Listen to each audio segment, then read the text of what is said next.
ఓవైపు తమ ప్రాంతం మీదుగా హైవే వెళ్తుందన్న సంతోషం కన్నా నెత్తురోడుతున్న రహదారితోనే ఆ ప్రాంతవాసులు ఆందోళన చెందుతున్నారు. సాఫీగా సాగాల్సిన ప్రయాణ మార్గం ఉసురుదీస్తోందని వాపోతున్నారు. ఏళ్లకేళ్లు రహదారి పనులు నత్తనడకన సాగడమే ఇందుకు కారణమని ఆరోపిస్తున్నారు. ఎందుకీ ఈ రహదారి ఎక్కడ ఉంది? ఆ ప్రాంతవాసుల ఇబ్బందులను ఈ కథనంలో చూద్దాం.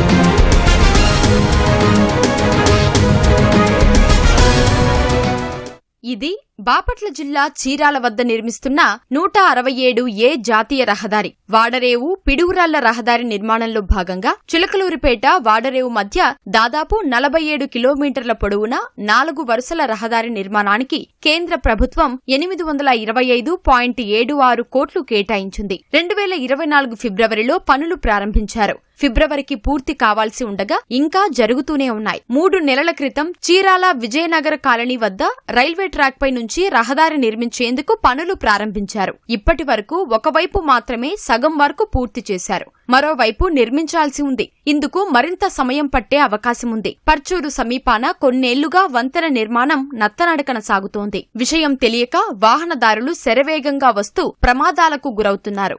గతేడాది చివరి నుంచి ఇప్పటి వరకు 6 మృత్యువాత పడ్డారు. పలువురు గాయపడ్డారు. ఎప్పుడు ఏం జరుగుతుందోనని చుట్టుపక్కల గ్రామాల ప్రజలు ఆందోళన వ్యక్తం చేస్తున్నారు. ఆ బ్రిడ్జి కింద చదువు మాకు పల్లెకి ఇచ్చారు. మా పల్లెకి ఇచ్చినప్పుడు మా పల్లెకి ఎన్ని పళ్ళు ఉన్నాయి? 8 లైన్లు ఉన్నాయి మాకు. ఆ ధర నుంచి ధరికి రావడానికి తిరుగుతున్నాయి ఏకిళ్ళు.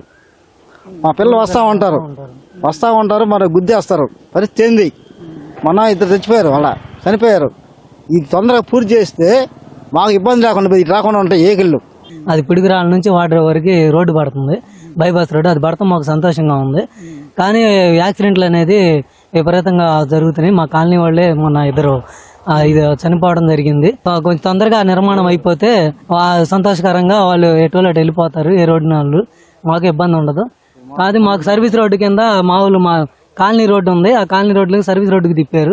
దానివల్ల మాకు ఇంట్లో పిల్లలు కానీ రోడ్డు మీదకి రాలేకపోతున్నారు. గతేడాది డిసెంబర్లో సావరపాలెనికి చెందిన సుబ్బాయమ్మ పశువుల్ని మేపుకుని ఇంటికి తిరిగి వస్తుండగా మినీ ఆటో వెనుక నుంచి ఢీకొట్టడంతో ఆమె మరణించింది. 6 గేదెలు చనిపోయాయి. ఏప్రిల్ 2న విజయనగర్ కాలనీకి చెందిన 2 విశ్రాంత ఉద్యోగులు పొలానికి వెళ్లి వస్తుండగా ఆటో ఢీకొనడంతో అక్కడికక్కడే ప్రాణాలు కోల్పోయారు. ఇప్పటికైనా జాతీయ రహదారుల సంస్థ అధికారులు స్పందించి రైల్వే వంతెన పనులు వేగంగా పూర్తి చేసేందుకు చర్యలు చేపట్టి ప్రమాదాలను నివారించాలని స్థానికులు వాహన చోదకులు కోరుతున్నారు.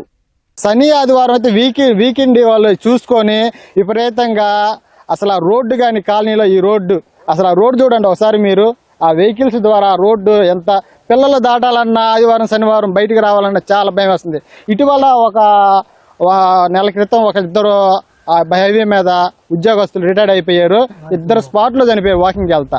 ఎంత దారుణంగా అంటే ఈ బ్రిడ్జి పడితే సంతోషమే కాదంటలా. ఈ బ్రిడ్జి ఎంత త్వరగా అయిపోతే అంత మంచిదని మేము కోరుకుంటున్నాం.